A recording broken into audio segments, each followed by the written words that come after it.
ಹಗಲಿರುಳು ಶ್ರಮಿಸಿ 2 ವರ್ಷದ ಕಂದನನ್ನ SDRF team ರಕ್ಷಣೆ ಮಾಡಿದೆ. ತಮ್ಮ ಎಲ್ಲ ಕೆಲಸಗಳನ್ನ ಬದಿಗೊತ್ತಿ ಸಿಬ್ಬಂದಿ ಮಗು ರಕ್ಷಣೆಗಿಳಿದಿದ್ರು. ಪತಿ ಡೆಲಿವರಿ ಇದ್ರೂ ಕಾರ್ಯಾಚರಣೆಗೆ ಬಂದೆ ಅಂತ ಅಧಿಕಾರಿಯೊಬ್ಬರು ಹೇಳಿದ್ದಾರೆ. ಮಗು ರಕ್ಷಣೆಯಿಂದ ನನಗೆ ಬರ್ತ್ಡೇ ಸಾರ್ಥಕ ಅಂತ ಮತ್ತೊಬ್ಬ ಸಿಬ್ಬಂದಿ ಹೇಳಿದ್ದಾರೆ. ಬರ್ತ್ಡೇ ಬಿಟ್ಟು ರಕ್ಷಣಾ ಕಾರ್ಯಾಚರಣೆಗೆ ಬಂದಿದ್ದಂತಹ ಮತ್ತೊಬ್ಬ ಅಧಿಕಾರಿ ಹೇಳಿದಂತ ಮಾತು. ಇವತ್ತು ಬರ್ತ್ಡೇ ಗ್ರ್ಯಾಂಡ್ ಆಗಿ ಆಚರಿಸಿಕೊಳ್ತೀನಿ ಅಂತ ತಮ್ಮ ಖುಷಿಯನ್ನ ಹಂಚಿಕೊಂಡಿದ್ದಾರೆ. ಮಗು ರಕ್ಷಣೆಯ ಬಳಿಕ ಸಂತಸವನ್ನ ಹಂಚಿಕೊಂಡಿದೆ ರೆಸ್ಕ್ಯೂ ಟೀಮ್. ನಿನ್ನೆಯಿಂದಲೂ ಕೂಡ ಸತತ ಕಾರ್ಯಾಚರಣೆಯಲ್ಲಿ ತೊಡಗಿದ್ರು. ತಮ್ಮ ಎಲ್ಲಾ ಕೆಲಸಗಳನ್ನ ಬದಿಗೊತ್ತಿ ಮಗುವನ್ನ ಸುರಕ್ಷಿತವಾಗಿ ಮೇಲಕ್ಕೆತ್ತಬೇಕು ಅಂತ ಸಾಕಷ್ಟು ಶ್ರಮ ಪಟ್ಟಂತಹ ಟೀಮ್ ಮಾತಾಡಿದೆ. ವಿಜಯಪುರ ಜಿಲ್ಲೆಯ ಇಂಡಿ ತಾಲೂಕಿನ ಲಚ್ಚಾನ ಗ್ರಾಮದಲ್ಲಿ ನಡೆದದ್ದ ಕೊಳವೆ ಬಾವಿ ದುರಂತ ಸುಖಾಂತ್ಯವನ್ನು ಕಂಡಿದೆ.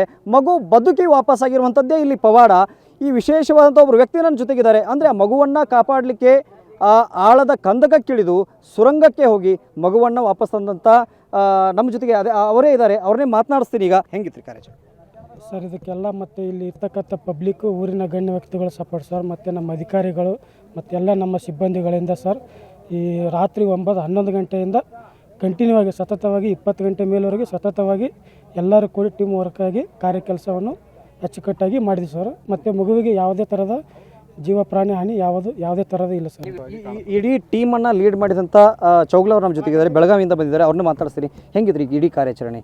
ಎಷ್ಟು ಚಾಲೆಂಜಿಂಗ್ ಆಗಿತ್ತು ಅನ್ನೋದು ಹೇಳ್ರಿ ಸರ್. ಇದು ಕೊಳವೆ ಬಾವಿ ಕಾರ್ಯಾಚರಣೆ ನಮ್ಮಲ್ಲಿ ಮಾಡಿದ್ದು ಮೊದಲನೇ ಸಾರಿಗೆ SDRF ಇಲ್ಲಿ ನಾವು ಕಲಬುರಗಿ SDRF ಹಾಗೂ ಬೆಳಗಾವಿ SDRF ಎರಡೂ ಸಂಯೋಗದಿಂದ ಈ ಕಾರ್ಯಾಚರಣೆ ಮಾಡಿದ್ದೀವಿ ಎಲ್ಲರೂ. ಹಾಗೂ ಸಮಸ್ತ ಊರಿನ ನಾಗರಿಕರು, ಮೊದಲು ಸಮಸ್ತ ಊರಿನ ನಾಗರಿಕರು ಹಾಗೂ ಆ ಊರಿನ ಗ್ರಾಮ ದೇವತೆ ಆಶೀರ್ವಾದದಿಂದ ಆ ಮಗು ಆಯುಷ್ ಗಟ್ಟಿರ್ತೇನೋ ತುಂಬ ಚೆನ್ನಾಗಿ. ಈ ಅನುಭವ ನೀವು ಯಾವ ರೀತಿ ಹೇಳ್ತೀರಿ? ಯಾವ ರೀತಿ ಇದನ್ನು ವ್ಯಕ್ತಪಡಿಸ್ತೀರಿ?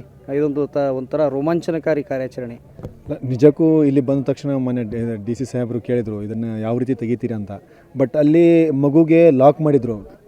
ಬೆಳಗ್ಗೆ ತೆಗಿಬೇಕಾದ್ರೆ 2 ಕಾಲಲ್ಲಿ ಲಾಕಿರುವಂಥದ್ದು 1 ಕಾಲಿಗೆ ಮಾತ್ರ ಬಂತು. ಆವಾಗ ನಮ್ಗನ್ನಿಸ್ತು ಮಗು ಕಷ್ಟ ಇದೆ. ಯಾಕಂದರೆ ಏನಾರು ನಾವು ಈ ಸೈಡ್ ತೆಗೆದಾಗ ಮಗು ನಾವು ಅದು ಆ್ಯಕ್ಚುಲಿ ಅಲ್ಲಿ ತೆಗಿಬೇಕಾದ್ರೆ 17 ಫೀಟು, ಬಟ್ ಅದು ಫುಲ್ ಕಲ್ಲು ಬಂತಲ್ಲ, ಕೆಳಗಡೆ ತೆಗೆದು ಭಾರಿ ಕಷ್ಟ ಅನಿಸ್ತು. ಆದರೂ ನಾವು 21 ಫೀಟ್ಗಿಂತ ತೆಳಗಡೆ ಕೊರಿಬೇಕು ಅಂತೇಳಿ ಅಲ್ಲಿ ಲೇಟ್ ಆದರೂ ಪರವಾಗಿಲ್ಲ, ಮಗುಗೆ ಏನೂ ತೊಂದರೆ ಆಗಬಾರ್ದು ಅಂತೇಳಿ ನಾವು ಕೊಡ್ದ್ವಿ. ಬಟ್ ನಿಜ ಆ ಮಗು ನಿಜವಾಗ್ಲೂ ಅದು ಪವಾಡ ಅಂತ ಅನ್ಕೋಬೇಕು. ಯಾಕಂದರೆ ತಲೆ ತೆಳಗೆ ಕಾಲ ಮೇಲೆ ಆದರೂ ಆ ಮಗು ನಿನ್ನೆಯಿಂದ ನಾವು ಅದು ಫಸ್ಟು ಹೋಲ್ ಬಿದ್ದಾಗ ಆ ಮಗು ಅಳ್ತಾ ಇದ್ದರೆ ನಿನ್ನೆಯಿಂದ ಕಂಟಿನ್ಯೂ ಅಳ್ತಾ ಇದೆ. ಆದರೂ ಎಷ್ಟು ಗಟ್ಟಿಗಿದೆ ಅಂದರೆ ನಿಜಕ್ಕೂ ನಾನು 15 ತಾಸು ನಾನು ಕೂತ್ಕೊಂಡು ಇಲ್ಲ. ನಾನು ಯಾಕೆ ಅಂದರೆ ನಂದು ಇವತ್ತು ಬರ್ಡೇ ಇತ್ತು. ನಿಜವಾಗ್ಲೂ ನಾನು ಆ ಮಗು ಒಟ್ಟು ಬದುಕಬೇಕು. ನಾನು ಆ್ಯಕ್ಚುಲಿ ನಿನ್ನೆಯಿಂದ ನಾನು ಇವತ್ತು ನನ್ನ ಪ್ಲ್ಯಾನ್ ಇತ್ತು. ನನ್ನ ಗುರುಗುಂಟ ಅಮರೇಶ ಅಂತ ಅಲ್ಲಿ ಹೋಗೋಣ ಅಂತ ಪ್ಲ್ಯಾನ್ ಇತ್ತು. ಬಟ್ ಇಲ್ಲಿಂದ ನಮಸ್ಕಾರ ಮಾಡಿದೆ. ಸೋಮವಾರ ಬರ್ತೀನಿ ಅಂತಂದೆ. ಬಟ್ ಆ ಮಗು ಉಳಿಬೇಕಂತ. ಬಟ್ ನಿಜ ನನಗೆ ತುಂಬ ಖುಷಿ ಇದೆ. ಇವತ್ತು ಸಂಜೆ ಹೋಗಿ ನಾನು ಬರ್ಡೇ ತುಂಬ ಗ್ರ್ಯಾಂಡಾಗಿ ಸೆಲೆಬ್ರೇಟ್ ಮಾಡ್ತೀನಿ. ನಿಜ ನಾವು ಕೂಡ ಕೇಳ್ತಾ ಇದ್ದೀವಿ. ರೋಮಾಂಚನಕಾರಿ ಅಂತ ಅನುಭವವನ್ನು ಇಲ್ಲಿ ಅಧಿಕಾರಿಗಳು ಹಂಚಿಕೊಂಡ್ರು. ಮತ್ತೊಂದು ಕಡೆಗೆ ಸರ್ ಹೇಳಿ ಸರ್. ಆ ಮಗು 19 ಗಂಟೆಗಳವರೆಗೆ ತನ್ನ ಉಳಿವಿಗಾಗಿ ಹೋರಾಟವನ್ನು ಮಾಡ್ತು. ನಾವು ಇವತ್ತು ಹೊರಗಡೆ ನಿಂತ್ಕೊಂಡು ಏನೇ ಮಾಡಿದ್ವಿ, ಇವತ್ತು ಇಲ್ಲಿ ಬಂದು ನಿಂತ್ಕೊಂಡು ಮಾಡಿದ್ವಿ. ಇದು ಸೆಕೆಂಡ್. ಬಟ್ ಆ ಮಗು ಆತ್ಮಶಕ್ತಿ ಅಥವಾ ಆತ್ಮಸ್ಥೈರ್ಯ ಅಂತ ಹೇಳ್ತೀವಿ. ಅತಿ ದೊಡ್ಡ ಸಾಧನೆ ಅಂತ ಹೇಳ್ತೀನಿ. ನಿನ್ನೆ ಕೂಡ ನಾನು ನನ್ನ ಮಿಸ್ಸಸ್ನ ದವಾಖಾನೆಗೆ ಅಡ್ಮಿಟ್ ಮಾಡಿದೆ ಸಂಜೆ 6 ಗಂಟೆಗೆ ಹೆರಿಗೆ ಪ್ರಯುಕ್ತವಾಗಿ. ಆವಾಗ ಈ ಕಾಲ್ ಬಂತು. ಹೆರಿಗೆಗೆ ಜಸ್ಟ್ ಸೈನ್ ಮಾಡಿದವನೇ ಇಲ್ಲಿಗೆ ಬಂದೆ. ಖುಷಿ ಏನಪ್ಪ ಅಂತೇಳಂದರೆ ಇಲ್ಲಿಯೂ ಒಂದು ಜೀವ ಉಳಿತು.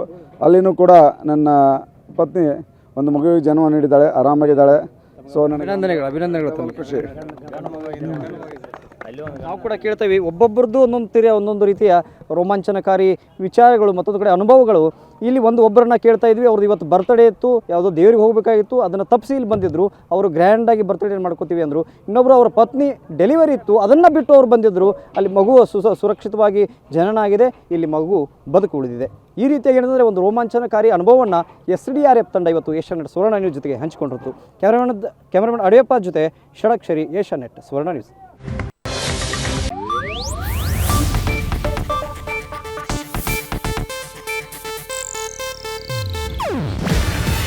ಇದು ಏಷ್ಯಾನೆಟ್ ನ್ಯೂಸ್ ನೆಟ್ವರ್ಕ್ ಪ್ರಸ್ತುತಿ. ನೀವು ನೋಡ್ತಿದ್ದೀರಾ ಏಷ್ಯಾ ನೆಟ್ ಸುವರ್ಣ ನ್ಯೂಸ್.